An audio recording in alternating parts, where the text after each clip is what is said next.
I swear to you, if somebody had told me this would happen, I would have laughed in their face. But no, it really went down and it happened to me. My own backyard of all places. You ever wake up on a Saturday thinking you're just going to have a quiet day cup of coffee, some chores?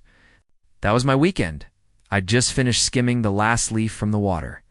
One of those little calming rituals I do because my younger brother, Aaron, he deals with a lot of anxiety, and that pool man.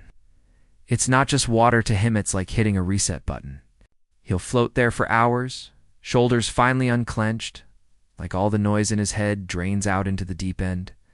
And I protect that for him. That's our spot. So imagine me standing there with the skimmer, towel slung over my shoulder. When I hear this sharp clack of high heels against the concrete, you ever hear a sound that instantly makes you think, uh-oh, so that was it? Through the gate, without knocking, comes Claudio, president of the Oak Ridge Homeowners Association. And let me tell you, if a clipboard ever had a human form, it would be her. No smile, no good morning, just marching in like she's got a warrant. She holds up her clipboard like it's the 10 Commandments and goes, "All sing Sanji, Ethan. Great news. Your pool has been selected as the venue for our annual spring soiree next weekend." I remember blinking at her like I misheard. I'm sorry, what now? She waves it off, already tapping her phone like she's sending out invitations. "Oh, don't worry. You don't have to lift a finger. We've got catering. Influencers are coming. The board approved it all. It's going to be fabulous. You should feel honored." I point to the sign on my gate, big, clear painted sunflower around the edges because Aaron thought it would look less aggressive. Private property. No trespassing. And I tell her, "Claudia, this is my backyard. It's my pool. It's not a community center." And she does this little wrinkle-nosed smile like she's smelling spoiled milk. And she flips her clipboard to show me some typed page labeled event. Priority mandate, Section C, Part 4, which, let's be honest, she definitely wrote herself. Now, I'm not a guy who yells. I've seen yelling just pour gasoline on a fire, so I kept my voice calm. "You need to leave my property now." Her face dropped. The fake cheer slid right off. Narrowed her eyes and hissed, "Don't be difficult. There are consequences for obstructing sanctioned HOA functions." Then she spun on her heel and stomped out. And in that moment, I knew this wasn't the end. Claudia has been pulling these little stunts since she became president. Not because people loved her, but because no one else wanted the job. Before her, the HOA just worried about lawns and maybe a potluck. She turned it into her private dictatorship.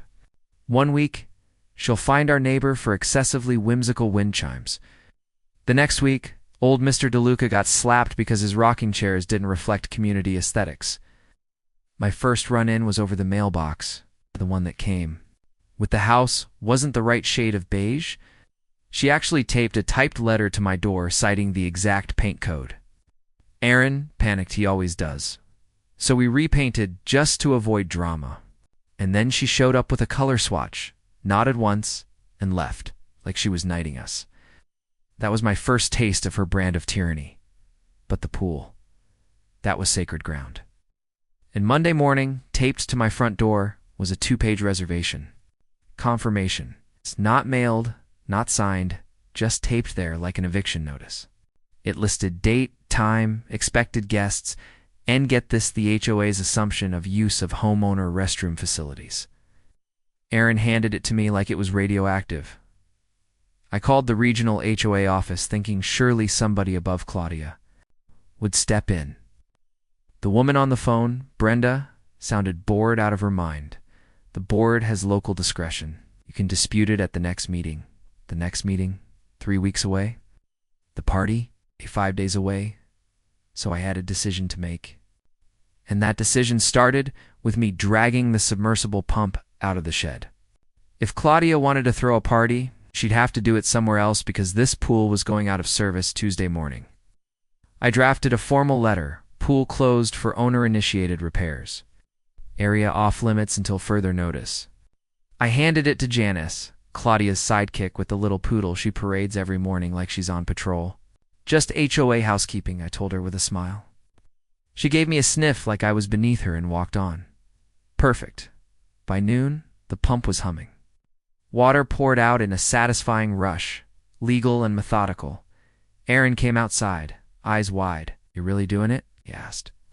"Yep," I said, sipping coffee.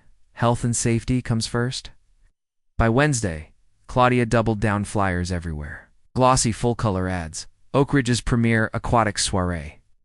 With a heavily edited photo of my pool looking like a resort. She wasn't just planning a party. She was charging admission. I heard from my buddy Derek that Claudia had pre-sold VIP tickets, catering, exclusive access, the works. She was making money off my property. That's not just arrogant, that's fraud. Saturday arrives. The sun is perfect. Sky clear. My pool, bone dry. Patio spotless. At the gate, a giant sign, pool closed, owner repairs in progress, nitrogen monoxide. At 1:55, the SUVs roll in. Guests in designer sunglasses, carrying gift bags, ready to party. They walk up with their smiles, then stop dead at the sight of my empty pool. Confusion whispers. Then Claudia appears, full of pageantry, striding like she's hosting the Oscars until she sees the concrete bottom. Her face turns red, eyes wild. She storms up, practically spitting. "This is vandalism. You drained HOA property. I'm calling the police." And she actually dials 911. The officers arrive calm and professional. Claudia rushes at them, waving her arms. "He sabotaged a community event," she cries. I hand over my property deed. And the HOA charter, steady and no-nonsense, looks it all over. Then he says, "Ma'am, this pool is on private property. The HOA mandate doesn't override deed ownership." Claudia stammers, but the flyer, the event," he cuts her off. "That's a civil matter at best, and calling 911 for this. That's misuse of emergency services." And then this was the moment the guests, already irritated, realize what happened. One man, a local attorney, steps forward and asks, "Wait, are you saying she charged us for tickets to a party she didn't have permission to throw?" That cracked the dam. Voices erupted, people demanding refunds, shaking their heads. Claudia froze, clipboard limp at her side. No more bravado, no more fake cheer, just silence. And then she slinked away, humiliated, drowning in the mess she created. By Monday, her resignation was posted. Janice quit too. A new committee took over. Calmer folks who actually just want to keep the grass trimmed and the neighborhood peaceful. Aaron's back to sketching by the pool. Even drew a cartoon of Claudia clinging to a pool float while the water drains away beneath her. We framed it in the hallway. Every time I pass it, I can't help but smile. So how far will a man go to protect his peace, his family, his home? For me, all the way to the bottom of the deep end.